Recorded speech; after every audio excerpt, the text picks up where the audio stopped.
Hola, muy buenas noches, bienvenidos. Esto es 2017. Llega a su final una semana muy complicada, sumamente crítica, difícil para el gobierno, difícil también para el Parlamento, incluso para la oposición, que en un momento se puso el reto de tratar de levantar esta huelga de maestros que no ha llegado a su fin y que hoy suma ya a otros grupos, además, en protesta. La situación es sumamente delicada y una voz lúcida siempre cae bien. Es una persona, la que tengo aquí en mi estudio, a la que yo aprecio mucho y considero un maestro además. César Hildebrand, sin mayor presentación, está con nosotros esta noche para analizar esta situación que él ha calificado duramente como un camino al abismo. Ese es el titular que tiene el día de hoy su semanario Hildebrand en sus 13. Y César, es un placer volver a verte, aunque siempre te leo. Muchas gracias, Mabela, muy generosa. Bueno, camino al abismo. El camino es largo, el camino es corto. ¿De qué va a depender ese camino al abismo y ese apresuramiento? Hay gente que ya siente que este gobierno simplemente no termina. Sí, una persona tan mesurada como Nelson Manrique ya admite que la palabra vacancia ha dejado de ser digamos, un planteamiento hipotético y absolutamente futurista, para convertirse en una posibilidad, y en muchos casos inminente, ¿no? Si esto sigue así, depende del PPK. El tramo largo o corto va a depender del presidente de la República, punto. Si él reacciona y hace las cosas relativamente bien, sí, claro, todos queremos salvarlo, todos queremos proteger esta democracia, nadie quiere que esto se hunda, pero él está haciendo todo lo posible para que esto se complique y se complique y se complique. Y en plena crisis, al estilo Mariano Ignacio Prado en 1879, dice: quiero irme al Vaticano, quiero irme a Nueva York, o quiero irme a Nueva York y al Vaticano. Entonces, claro, es como para pensarlo, ¿no? Claro, es como si no terminara de entender que es un presidente. Sí. Y continuara siendo el presidente del directorio de alguna empresa, como lo califican algunos. Sí, él piensa que está todavía en el estado de gracia de las elecciones recién ganadas, en esta especie de luna de miel, demente y ardorosa, en donde todo se le consentía, y hasta sus bailecitos y sus movidas parecían tan graciosas, tan imperiales, los ¿no? Ejercicios de los miércoles. Exactamente, exactamente. Y todo el teatro en el palacio, en el patio de Palacio. Pues ahora todo resulta frívolo y temerario e inútil, sobre todo, porque aquí estamos viviendo una crisis social y política muy grande. Si el presidente no se da cuenta de eso, en fin, la cosa es grave. Pero el problema es que el primer ministro está, ya no digo en la luna como su presidente, está en regiones oscuras que Einstein no previó. No sé dónde está el señor Zavala, pero evidentemente no está, ni en el momento, ni en la crisis. Hoy día lo escuché en Canal N precisamente, en un noticiero, hablar, y yo sentí: oye, ¿qué pasa? ¿Dónde están los castillos? Porque yo estoy en Viena. Claro, hay la sensación, al cabo de esta semana, para el gobierno, pienso, de que la huelga ya llegó al final porque ellos no van a hablar más de la huelga. O por lo visto, a través de este decreto de urgencia han dicho: bueno, hasta aquí llegamos. Han recogido estas propuestas de mejora para la situación, desde su punto de vista, para el sector docente, y han dicho: este decreto de urgencia lo arregla todo, los invitamos, vamos a poner buses a su disposición, a que regresen a sus pueblos. Pero hoy vemos a Castillo con la CGTP, hoy vemos a Castillo nuevamente en las calles, esta vez lo vemos ya dando discursos que al comienzo de sus apariciones públicas no era capaz de dar, es decir, articulando un discurso mucho más agresivo, si se quiere, y que ya deja de tener más de representación del magisterio a un reclamo social más abierto, que claro, ya no es solo magisterial. Es que Castillo es digamos, ha sido generado por una productora que se llama Kuczynski-Sudev. La productora Kuczynski-Sudev ha creado este nuevo protagonista importantísimo, eje central de lo que está pasando ahora, ¿no? Ya sabemos por qué el gobierno es responsable de lo que ha pasado, pero el Sudev está pasando piola, ¿eh? Y debería explicarnos por qué ha permitido durante todos estos años, estos últimos años, el crecimiento de un radicalismo fervoroso que ha logrado interpretar los intereses de los maestros y encarnarlos de un modo casi monopólico en este momento. En ese momento son la mayoría. Y los maestros sufren un régimen salarial absolutamente abusivo desde hace años. Se requería, por lo tanto, hombre, un tratamiento muy político del asunto. Porque yo estoy enterado de que cuando la ministra Martens le pidió a Zabala un marco presupuestal para negociar la huelga del Cusco, que fue la primera, la más... el foco inicial. Exactamente. Sí. Tengo entendido que el señor Zabala dijo, no puedo darte nada, así que negocia sobre cero. Bueno, muy bien, si esto es así, y estoy seguro de que fue así, la responsabilidad de Zabala es mayúscula, ¿no? Porque claro, la señora Martens fue con cero. Y a partir de ahí se incendió la pradera, que era el sueño de gente como el señor Castillo. En fin, se ha creado este monstruo y ahora vamos a ver cómo se le enfrenta. El enfrentamiento tiene que ser político, evidentemente. El problema es quién. Porque en el gobierno no tenemos un elenco lo suficientemente sofisticado y perspicaz como para tratar un tema de esa naturaleza. El gobierno tiene que hacer concesiones ya, desactivar esta bomba, quitarle a los grupos más extremos la representación y luchar para que el SUTEP, hombre, aligere y deje la derrama como botín y se convierta en lo que fue el SUTEP. Y yo me acuerdo que el SUTEP se fundó en 1972, yo era redactor de Caretas y yo entrevisté en la clandestinidad, bajo una persecución atroz del gobierno de Velasco, al señor Rolando Breña en un sótano, fundador del SUTEP. El SUTEP se crea con la misma heroicidad con que el señor Castillo está ahora encarnando al magisterio. Exacto. Ayer entrevistamos a los dos, al secretario general actual del SUTEP, al señor Velázquez, y a otro que tiene un cargo muy próximo al suyo, y ambos, por ejemplo, no son profesores, no están en actividad, están viviendo de las licencias estas que te otorgan cuando eres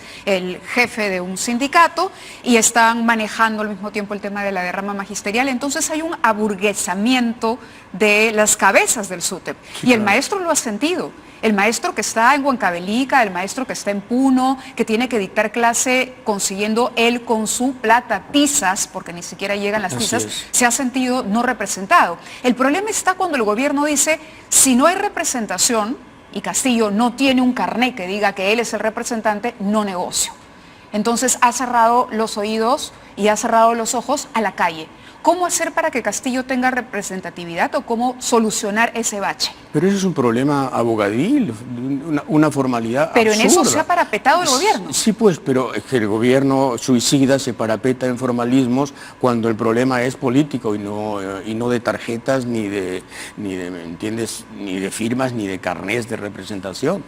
Tiene que negociar con este grupo, le guste o no le guste, y tiene que hacer nuevas concesiones sobre el asunto de la estabilidad y sobre el asunto de las evaluaciones que efectivamente podrían interpretarse como revanchas recurrentes del Estado en relación a profesores incómodos. Muy bien, eso tiene que resolverlo, pero ya, porque esto puede enconarse y de hecho puede ser el centro de una revuelta popular que ya empieza a incluir otros gremios y otros sindicatos. A ver qué hace este gobierno en un escenario como ese si no puede ni siquiera manejar esto, que todavía es incipiente. Claro, porque la ministra también nos ha respondido eso. Yo hablo con los que están inscritos y con ellos negocio. Pero lo increíble es que ni el gobierno, ni la dirigencia del SUTEP, ni la oposición en el Parlamento, nadie haya entendido lo que tú y yo estamos hablando ahora, que el SUTEP había perdido, o no lo querían ver, que el SUTEP había perdido representatividad y que tenías focos en las regiones de movimientos sociales que se estaban hace rato incubando por un descontento que viene acumulándose con los años. Claro, porque es justamente la sociedad formal que no reconoce a la otra, que es la informal. Exacto. Es así de sencillo.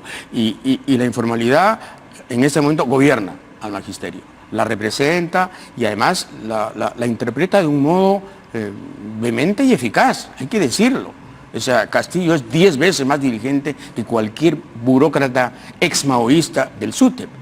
Pero el SUTEP tiene una enorme responsabilidad en todo esto que está ocurriendo. Y ya es hora de que Rolando Breña y los suyos nos expliquen qué diablos ha pasado en estos años para que el CONARE los haya desplazado de una manera tan brutal.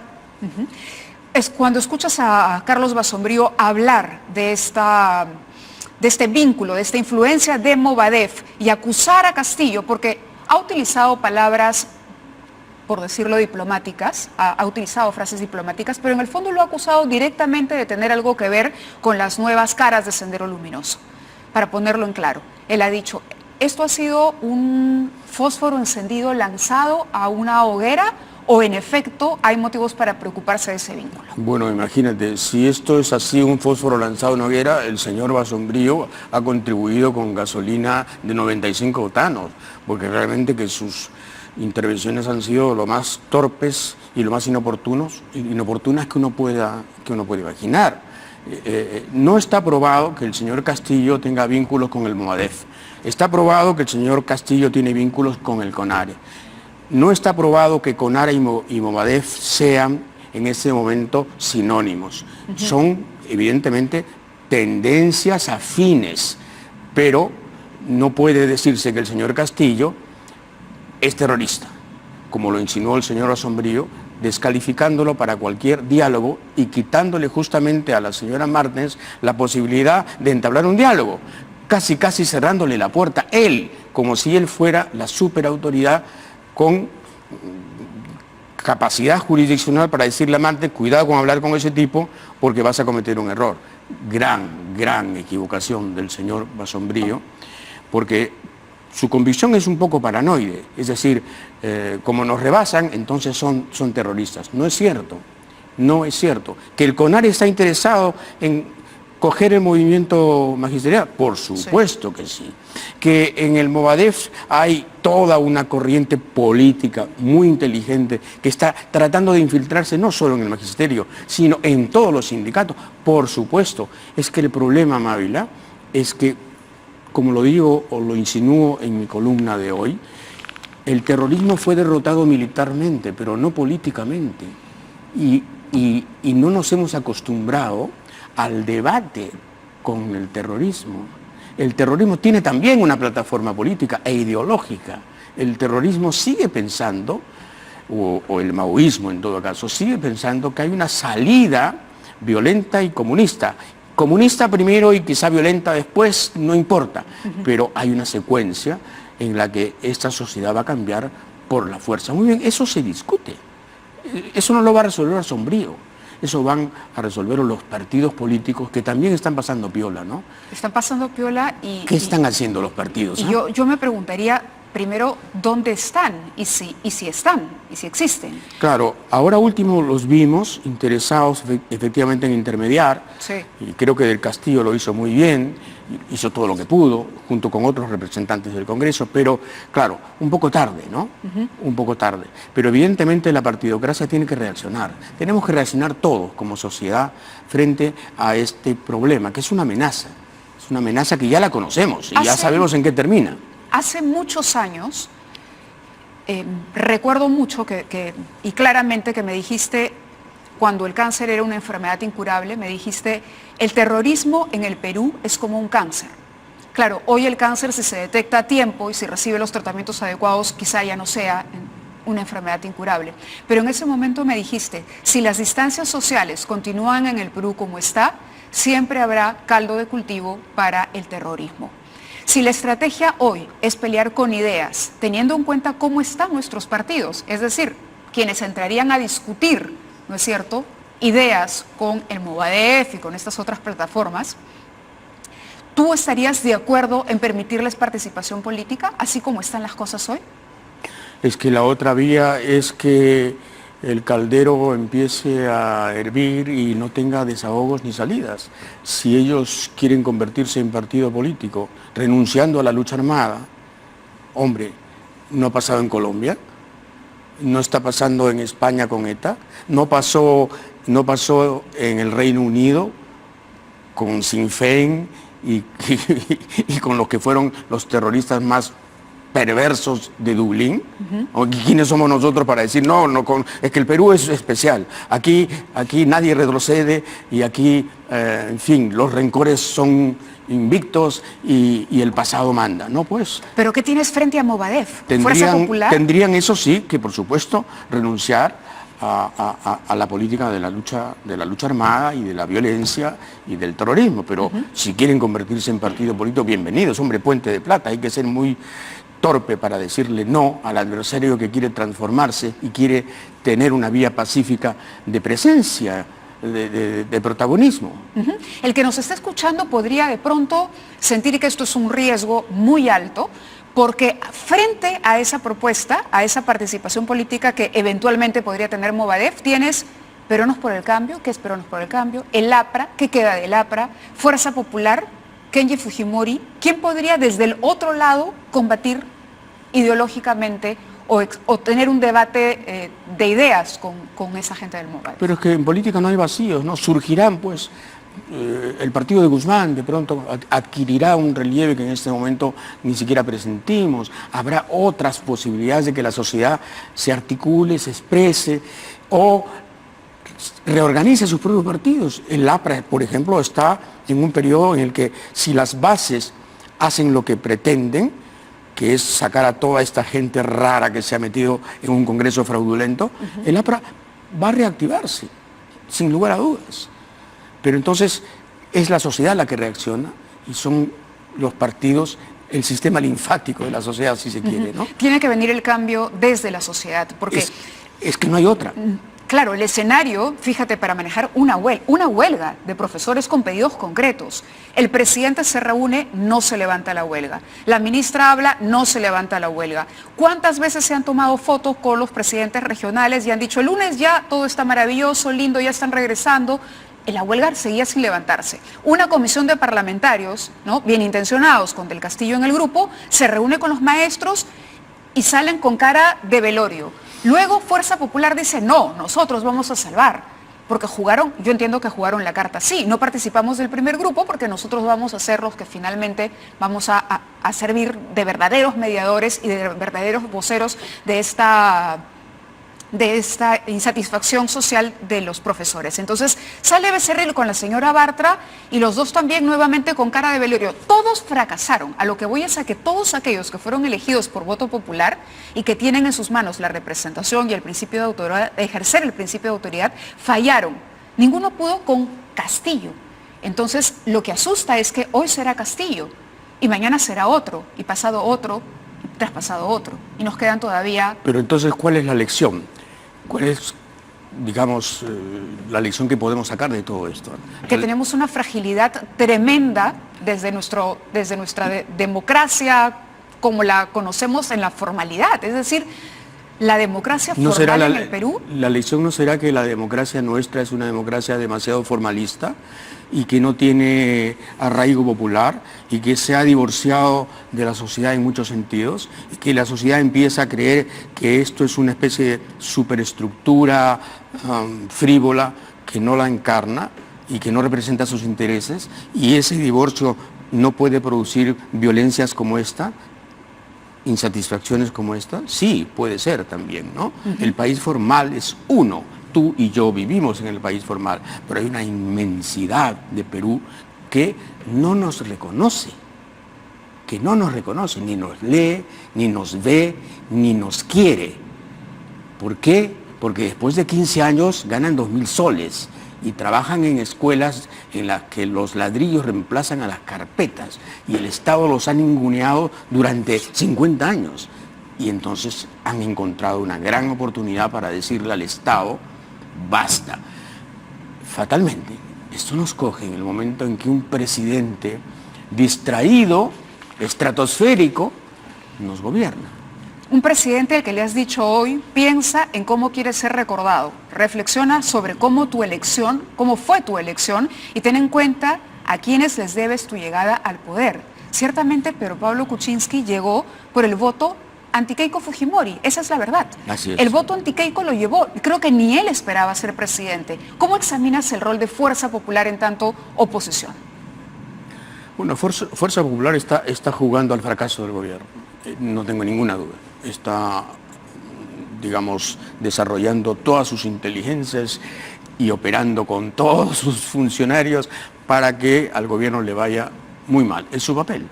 Y no tengo dudas, para mí, de que Fuerza Popular está pensando en precipitar las cosas y en adelantar las elecciones por un clima de ingobernabilidad que a todos nos puede conmover en un momento dado.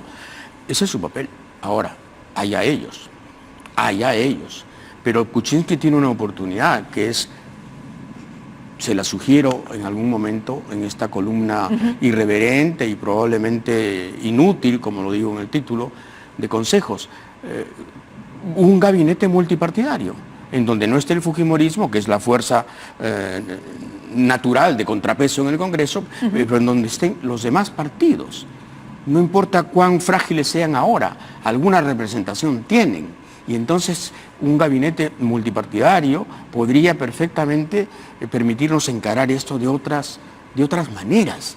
El problema es que este gobierno ensimismado y a solas no va a resolver ni esta ni las crisis que se avecinan. Entonces, sí estamos en peligro. Que no nos hagamos los locos otra vez, sería la enésima vez que nos hacemos los locos y seguimos creyendo que somos un país virtuoso, que estamos al borde de la OCDE, que ya llegamos al primer mundo, que poquito nos falta para ser ricos.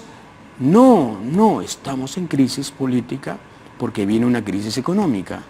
Ya no valemos tanto porque nuestro cobre bajó y nuestro oro bajó, y como exportamos cerros en vez de inteligencia, entonces tenemos un problema. Es que estamos repitiendo, te escucho, y es como si repitiésemos el auge del guano, el auge de la plata. Es decir, vivimos todo el tiempo dependiendo de que los factores externos nos jalen, ¿no?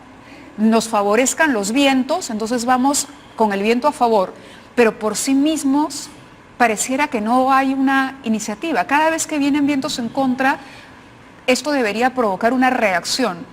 Pero nosotros disfrutamos el auge de las tarjetas de crédito. Yo a veces le digo a los chicos de la universidad, ustedes nacieron con una tarjeta de crédito bajo el brazo en el Jockey Plaza. A uno le tocó crecer con apagón, con leche Ensi, con pan popular. Entonces quizá uno valora un poco la experiencia, pero ¿cómo le pides a un joven que nació en un país supuestamente, ¿no?, con centros comerciales fabulosos, donde la privatización era lo máximo, pueden comprar Adidas y pueden ver el estreno de Hollywood el mismo día que se estrena allá acá, porque el mundo cambió, y que solamente se informan a través de Twitter y Facebook, ¿no? ¿Cómo hacemos para que esa juventud entienda que este país tiene una historia que está repitiendo desde que se fundó la República? Sí, claro, es lo que te iba a decir. Justamente durante estos años yo me he pasado leyendo mucho sobre la Guerra del Pacífico, y Basadre, para explicar la derrota del Perú en la Guerra del Pacífico, dice, y esta es una frase relativamente citada, 1000 veces citada por algunos, Basadre dice, ¿por qué perdimos? Por dos razones. El Estado empírico, o sea, el Estado amateur, el Estado desorganizado, el Estado anárquico, el Estado sin instituciones, y el abismo social, las grandes desigualdades que impidieron precisamente que el Perú se convirtiera en un solo puño en ese momento decisivo de nuestra historia. Bueno, las dos cosas prevalecen, están intactas, el abismo social y el Estado empírico. Definitivo, o sea, no nos hemos movido de 1879, y el que no quiera creerlo, allá él, pero es así, no nos hemos movido de 1879, seguimos con los dos grandes problemas que el mayor historiador de nuestro país, Basadre, describió de un modo exacto. Entonces, tú me dices, ¿y cómo hacemos para que estos niñatos de las tarjetas de plástico? Bueno, la única manera es que también ayuden los medios, ¿no? Si los medios ayudaran un poquito más a recordarnos cosas, y si los medios pensaran que este modelo no es sacrosanto y que puede ser cambiado. Exacto, que mañana puede... Y que puede, claro, y que puede ser mejorado, y que no se trata de suprimir el debate, porque eso es lo que siempre ha querido la derecha, ¿no? El debate se acabó, señores. Fukuyama Dixit, ¿no? Francis Fukuyama ha dicho que la historia se terminó, pues la historia se terminó. El Perú es el único país que ha acatado a Fukuyama. Dicho sea de paso, Fukuyama hace tiempo que está de modé, está recontrapasado, pero aquí no. sí señor, sí señor. No, el modelo tiene imperfecciones, tiene defectos, tiene desgarraduras que contribuyen al clima en que estamos viviendo. Entonces hay que revisar cosas sin miedo. El miedo es lo que nos impide creer que el modelo no merece rectificación. ¿Y por qué la izquierda no ha podido capitalizar esto que dices? Porque la izquierda ni siquiera condena a Venezuela. Es una izquierda catatónica. Porque sería la llamada A. Ah, por supuesto, ¿no? pero por supuesto. O sea, si Mariátegui resucitara, les daría una patada en el trasero uno por uno. Ah, no tengas duda. O sea, uno lee a Mariátegui y dice, qué tipo tan vivo, qué tipo tan inteligente, qué tipo tan lúcido. Estaba en todas, sabía lo que pasaba, interpretaba a Gramsci, estaba perfecto. Estos, ¿hace cuánto que no leen? ¿Hace cuánto que callan? ¿Hace cuánto que no se atreven a decir, oiga, sí, lo de Cuba es una dictadura, por amor de Dios? Oiga, sí, Stalin fue un asesino, hombre, sí, vamos a hablar bien, ¿no? No, silencio, silencio y silencio. Y entonces, claro, ¿qué le vas a pedir a esta izquierda? La izquierda formal, porque esa es otra cosa, ¿no? La izquierda formal, ahí está Patria Roja también. Exacto, y estamos hablando Patria Roja todavía no entiende por qué su país, el maoísta, es ahora el que nos compra las minas. Todavía no se ha explicado eso y, claro, añádele la confusión de la caída del muro y lo que pasa con la izquierda es que no reacciona, está en shock desde 1989. Es el shock más largo, es catalepsia. El diagnóstico es catalepsia. ¿Verónica Mendoza no ha podido?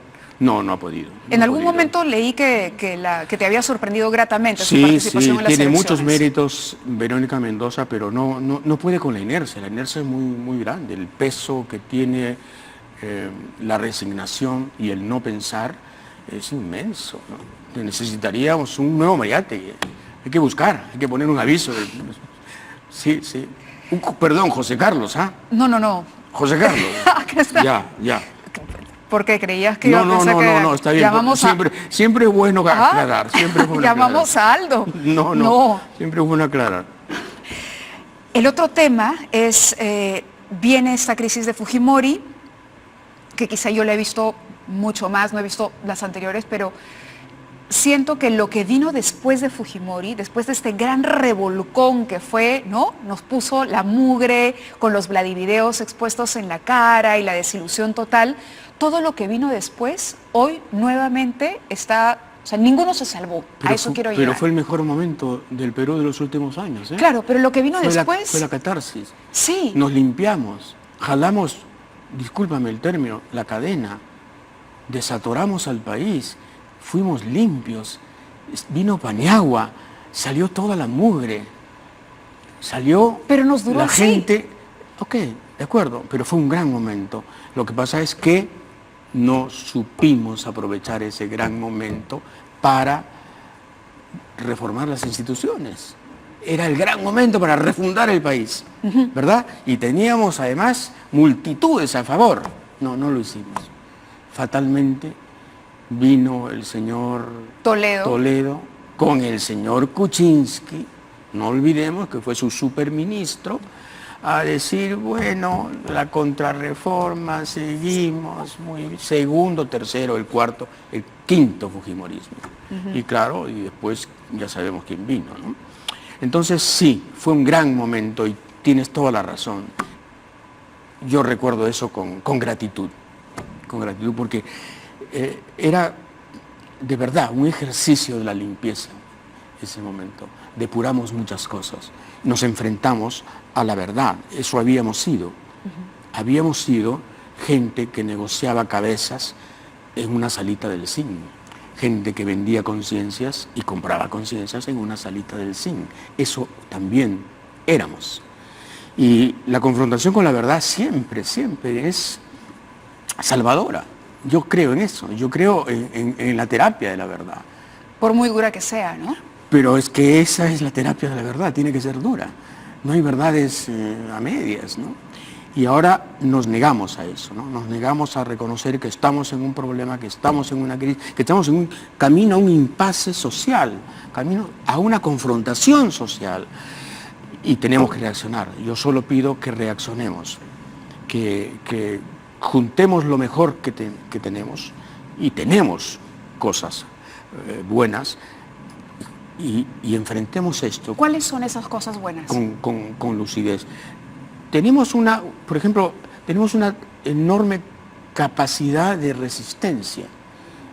Yo te contaba que me he convertido en una especie de especialista amateur, sin ningún título y sin ninguna ínfula en el episodio de la guerra. Y entonces, claro, tú te quedas admirado con la gente que sobrevivió moral y emocionalmente a la catástrofe. O sea, la gente no entiende lo que fue esa guerra. Fue el momento más triste de nuestra historia. O sea, lo de Atahualpa es moco de pavo respecto de lo que nos pasó en esos 4 años y medio de guerra. Y sin embargo tienes a Cáceres, ¿no? Qué tipo tan extraordinario. Qué tipo tan extraordinario. Ayacuchano, resistente, poderoso. Bueno, hombre, sí tenemos gente. Sí tenemos gente. ¿Rescatarías a alguien del equipo de Pedro Pablo Kuczynski, Martín Vizcarra, por ejemplo? Sí. Que podría ser ese articulador, justamente porque Sí. me acabas de hablar de... Pero quiere irse a Canadá. Sí, eso le preguntamos. Y... Quiere irse a Canadá. Y yo no entiendo por qué quiere irse a Canadá. No entiendo por qué no le dan un cargo importante para ver, por ejemplo, los problemas que se han identificado como los problemas que pueden estallar en cualquier momento. Son 177 conflictos sociales que tenemos, que están algunos muy enconados y al borde de la reventazón. Y todos tienen que ver con minería, con ambiente, todos tienen que ver con regiones que están convulsas porque están abandonadas, porque Lima es eso, Lima es el olvido. Pero también hay una responsabilidad grande de los presidentes regionales. Es un desastre. El proceso lo único que ha traído es presidentes regionales corruptos, caudillos, si es que merecen de pronto el título de caudillos, porque es gente que lo que hace es finalmente lucrar con la parte que les toca del presupuesto nacional. Y mira las investigaciones que hay. Todos o casi todos, prácticamente ninguno se salva. ¿Cómo hacemos con los gobiernos regionales? ¿Debería regresar ciertas funciones al gobierno central? Absolutamente. Por ejemplo, ¿cuáles? Y sistemas de fiscalización muy atentos y muy drásticos en relación a inversiones. Hombre, no podemos tener Álvarez, varios Álvarez simultáneos, ¿no?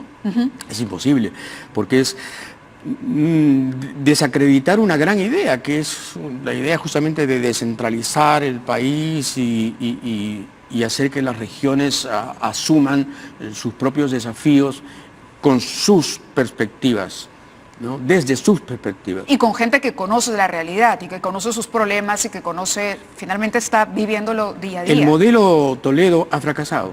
El modelo Toledo, este modelo improvisado, este modelo de ya, muy bien, concesiones, transferencias libres, ha fracasado. Hay que revisarlo, urgente. Y hay que crear un sistema de monitoreo que sea invasivo, que sea absolutamente cargoso, orgánico, institucional, en el sentido de que, por ejemplo, es terrible que se haya levantado el SNIP, por ejemplo, ¿no? ¿Para qué? ¿Por qué se levanta el SNIP? Para acelerar la ejecución de las obras. Sí, como Chinchero. A mí me huele muy mal esto, ¿no? En fin, esa es otra conversación que vamos a tener, pero tienes toda la razón, hay que revisar el sistema de descentralización que hemos despilfarrado hasta el momento. Hasta el momento es un fracaso. Otro tema que está en debate es el de la bendita reforma electoral, que hay que hacerla ya. El tema de la reforma electoral, el voto preferencial, el tema de la bicameralidad, que probablemente va a tomar más tiempo y que la gente en principio no lo va a aceptar, porque sientes que es aumentar el número de congresistas y aumentar gasto para algo que no ha funcionado o no ha satisfecho tus expectativas. Por ahí, ¿qué podemos hacer para que los partidos también sientan que son responsables y que tienen que rendir cuentas? Bueno, tendrían que rendir cuentas ante un organismo evidentemente distinto, ¿no? Porque he visto rendiciones de cuentas que son una burla y que las acepta la OMPE y luego las confirma el Jurado Nacional de Elecciones. Es impresionante. El caso Humala con Heredia, por ejemplo. El caso Humala con Heredia. No, pero también hay deudas que tiene Fuerza Popular que no ha absuelto, quiere decir dudas que no ha absuelto, y ahí están tranquilos, ¿no? Y no hay nada que se pueda prever en el sentido de cómo se va a evitar casos como el de Joaquín Ramírez, de Fuerza Popular, ¿no? Cómo se va a evitar que dineros negros pasen a las arcas de los partidos para crear compromisos que ni tú ni yo conocemos, pero que se van a expresar en proyectos de ley, adendas y granjerías diversas. Entonces, claro, es que tenemos que rehacer la política también. El electorado tendría que ser mucho más exigente y las revocatorias tendrían que alcanzar a todos, ¿no? Poder Judicial. Wow, el mayor problema probablemente en este momento, ¿no? El Poder Judicial y el Ministerio Público. Claro, porque además tienen el reto hoy de demostrar que justamente de lo que hablábamos, que todos estos presidentes y todos estos Joaquines Ramírez y todos los que han participado para el enriquecimiento o el uso indebido de dinero, lavado de activos, hoy como nunca estamos exportando escándalos de corrupción, ¿no? Hoy estamos en la mira, una primera dama en prisión, una primera dama, 2 presidentes, uno que le envía al otro pan con queso compartiendo en la Diroes, el otro fugado en Estados Unidos. El cuadro es dramático y la gente está convencida de que Alan García y de que Keiko Fujimori tampoco son santos, pero que simplemente no se ha conseguido pruebas. Ese es nuestro panorama. Por eso te decía, después de esa oportunidad perdida tras la salida de Alberto Fujimori, vino Toledo, Humala. Claro, Humala, me dirás, no tiene la experiencia o no tuvo la experiencia política porque fue de torpeza en torpeza, creyendo y confiando en que la señora Heredia se iba a reelegir y que ellos iban a continuar, pero la cosa no funcionó y entonces las pistas estaban ahí para cualquiera. El rompecabezas estaba armadito para meterlos en prisión en menos de un año después de haber dejado la presidencia y haber perdido el poder. Entonces, mirando hacia futuro, de verdad es aterrador. Sí, pero tampoco debemos intimidarnos, ¿no? Podemos enfrentar esto si es que hacemos las cosas bien y hacemos nuestras tareas bien. La primera tarea es lograr que este gobierno, que es el que nos ha tocado, fatalmente, es el que nos ha tocado, reaccione y se recomponga. Hay que exigirle a este gobierno que gobierne y que deje esta especie de autismo peligrosísimo en el que está, esta autocomplacencia devoradora, ¿no? ¿Qué cambios serías en el gabinete? Yo cambiaría casi todo el gabinete, pero... Todo. El mensaje de 28 entonces fue una oportunidad perdida, porque en ese momento se pedían varias salidas del gabinete. Pero el primero que tiene que irse es Zabala, ¿no? Es impresionante, el señor Zabala a mí me deja estupefacto. Yo creo que la premonición de Zabala es el Zabalita de Vargas Llosa. Estoy seguro que hay ahí un fenómeno rarísimo. Y claro, este gabinete no sirve. Está probado ya, está empíricamente probado que este gabinete es un lastre.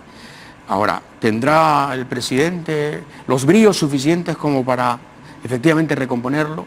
Vamos a ver.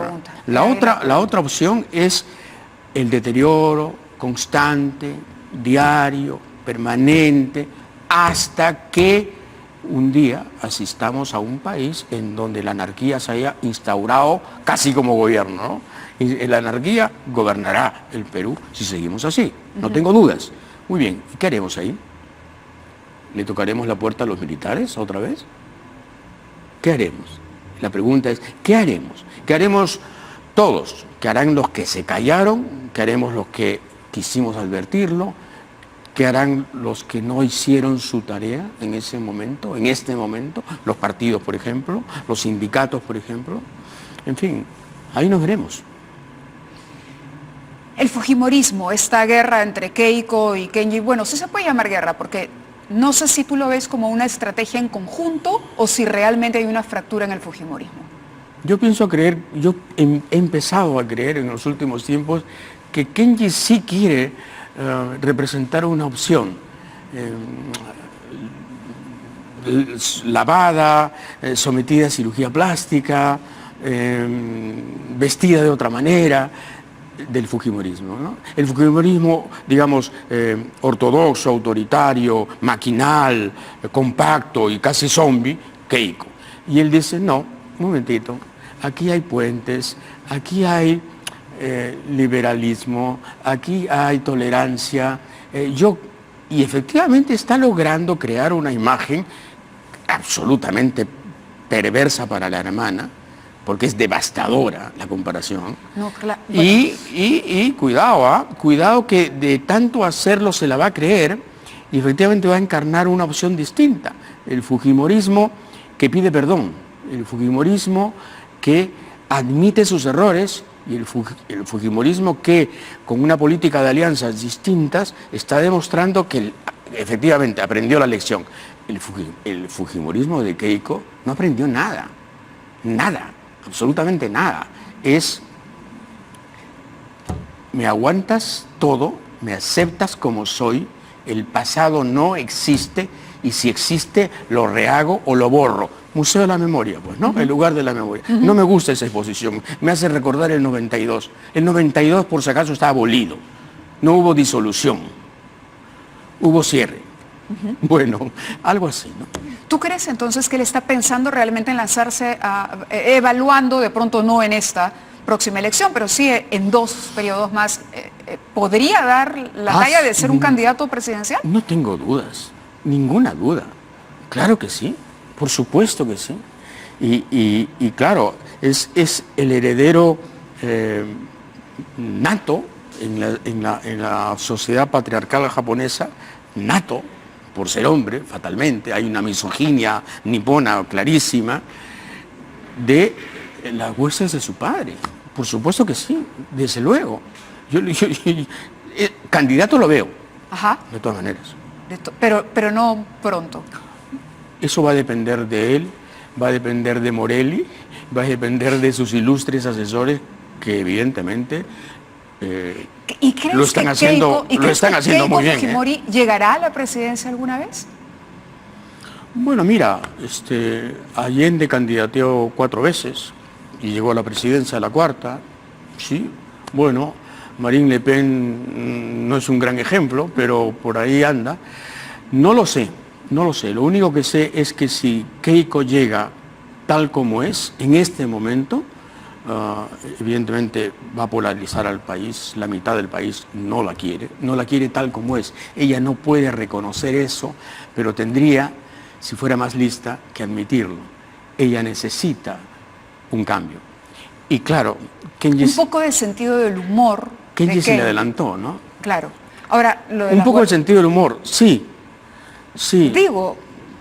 Le falta, dice, sentido del humor. A ella, ¿no? A ella la siento como todo el tiempo rígida, haciendo la tarea, en la corrección, pero a veces esto te aleja de la gente porque nadie es tan perfecto ni tan correcto para que no se te mueva ni el pelo. El problema de Keiko es que cuando te saluda necesita un teleprompter para decir buenos días. Gran drama, grande drama. Y en cambio Kenji te responde, Kenji, soy inocente. Kenji improvisa junto con los chistosos. Claro, y lava ropa al lado de la paisana Jacinta. Y se va a las guaringas y tiembla de frío medio calato y es de lo más popular. Pero ya no fue un poco exagerado lo de las guaringas. Es que se le puede acabar el recurso. Es también un homenaje a su padre. No te olvides que Fujimori se bañó en las guaringas. Quizá el mayor mérito de Kenji sea que él no miente. Él dice, yo estoy en política, yo tengo un objetivo, que es ver a mi padre fuera. Así es. Entonces yo no entro, a mí lo que me importa es esto. El problema es que no le puedes pedir la misma sinceridad a Keiko porque tendría que decir, yo no quiero ver a mi padre afuera. ¿Y Pedro Pablo Kuczynski ganaría o perdería indultando a Fujimori? En este momento ganaría, a fin de año sí, siempre y cuando le conceda el indulto a Kenji. ¿Cómo el indulto a Kenji? Claro, Kenji tendría que recibir la noticia en primer lugar. Y entonces así... Y ser el que comunique la noticia del indulto a su padre. Claro, porque eso es política. debilitas a tu gran adversario y le das a quien se enfrenta internamente a él una membresía y una importancia que en este momento no tiene. Me encantaría que el programa durara 2 horas más, César. A mí también, ¿Sí? A mí también me encantaría, pero estamos... Sí, estamos viendo los temas y hay tanto por hablar. ¿Cómo estás tú? Quería aprovechar también, antes de que me gane el tiempo, de hablar un poco de ti, de tu historia personal, de tus años en el periodismo. ¿Todavía sigues indignándote, he leído, y no vas a perder esa indignación nunca? Es que es, al final, la expresión de estar vivo, ¿no? Tenemos unas fotos, quería mostrártelas. Ah, ¿cómo no? ¿Tenemos las imágenes, por favor? ¿Sí? ¿Dónde están? Acá, este es el monitor. A ver si me ayudan. Ah, en la presentación de mi libro con Sánchez, Este es Luis Alberto Sánchez, el sí. querido Sánchez. Ya no usas bigote. No, A Rebeca no le gusta. Ah, ¿te conoció sin bigotes? me conoció ya sin bigotes. Me di cuenta de que todos los bigotes son prótesis, son falsos. A Conte Aldo, Conte Aldo. grandes tipos. ¿Tú has hecho entrevistas en este estudio? Sí, Este es el estudio principal de... claro. O sea, ¿desde aquí salía en persona? Desde aquí salía en persona, desde aquí salía Visión, desde aquí salían los programas electorales. El cadete Hildebrand. El cadete del Colegio Militar. Qué simpática foto. Caray. Pero además... El tiempo es implacable, ¿eh? No, para todos. El gran Borges. Y la foto del cadete me recuerda algo que leía... Ahí soy con Scorza. La foto En la de primera, arriba sí, es con Scorza, en un momento en que Scorza se indigna tanto por la entrevista que dice, esto no puede salir, por si acaso, esto no va a ser publicado. Y yo le explico, ¿no? Sí. Yo me porté muy mal con Manuel Scorza en ese momento. ¿De qué te arrepientes a estas alturas De esa la entrevista, carrera? por De ejemplo, esa. me arrepiento profundamente porque fui impertinente y grosero con un tipo que no se lo merecía. Yo tuve un problema ahí que fue el siguiente. No me gustó Redoble por Rancas. Ya. Y entonces le hice una entrevista muy hostil. Pero cargado por lo que era... Y sí, cargado por esta especie de autoridad flamígera que creía tener en relación a un juicio literario, ¿no? O sea, absurdo. Ahora no lo haría, desde luego. Pero al final la entrevista se publica porque tenía otros temas y Scorza daba para más, evidentemente, ¿no? Y abajo estoy con Borges, ¿sí? Sí, abajo con sí. Borges, que me acogió, ciego, absolutamente ciego, me tentó la mano, me tomó de la mano y me dijo, usted es Hildebrand, me dicen. Sí, le digo, Jorge Luis. Y entonces me empezó a hablar de dónde venía mi apellido, de qué orígenes, siglo XIII y siglo XII, en fin, literatura germánica antigua. Y yo estaba fascinado. Me tuvo 5 minutos parado junto a él, tomado de la mano, explicándome qué diablos era yo, de dónde venía mi apellido. Y realmente el tipo era fascinante, ¿no? ¿La televisión te extraña? ¿Tú a ella? No mucho. Si se me da la oportunidad, desde luego, ¿no? Pero no me muero por la televisión. Me encanta este momento. Lo disfruto muchísimo. Igual que estuve hace un par de años en Canal 7, ¿no? Con De Negri. Pero no tengo síndrome de abstinencia. No me muero por la tele. ¿Un canal de YouTube? No. ¿Redes sociales? No tengo Facebook, no. ¿Twitter? No tengo. Soy anacrónico. Soy, en fin, arqueológico. ¿Sigues amando a los perros tanto como hace unos años? Oh, sí, claro que sí. Se me murieron. Moro. Se me fueron, Moro murió, después murió Molly, después murió Platón, el perro de Elia, el perro mío también, y ya no tengo perro en este momento. Aunque sí hay una perra adoptada por Elia, Ajá. que se llama Matilda, y que está en Ok, casa. me están pidiendo que termine la entrevista. Sí, pero- porque ya se está volviendo pesada, anecdóticamente sí, pesada. Sí, anecdóticamente pesada. Yo tengo una última pregunta. ¿Por qué pusiste esa foto horrorosa mía en tu semanario? Pero es que ahí discrepamos. César, era la peor foto Te diré de la un- sesión. Te haré un cumplido. Es imposible que haya una foto horrorosa de Mávila Huertas. No, eso es porque Si- tú eres si no- absolutamente... si no- manejas el lenguaje tan bien que le vas a dar vuelta a cualquier cosa que yo te diga. Pero estaba horrible. Pero es que eso es imposible. Partimos de dos premisas perceptivas distintas. Gracias, César Gilebron, por haber estado con nosotros. Ha sido un placer compartir esta noche y esta mesa contigo. Sabes que te quiero mucho. Lamentablemente tengo que ir a una pausa. Sí, desde luego. Gracias Hacemos a ti. una pausa. Gracias a ti y al canal. Hacemos una pausa y regresamos con más en 2017.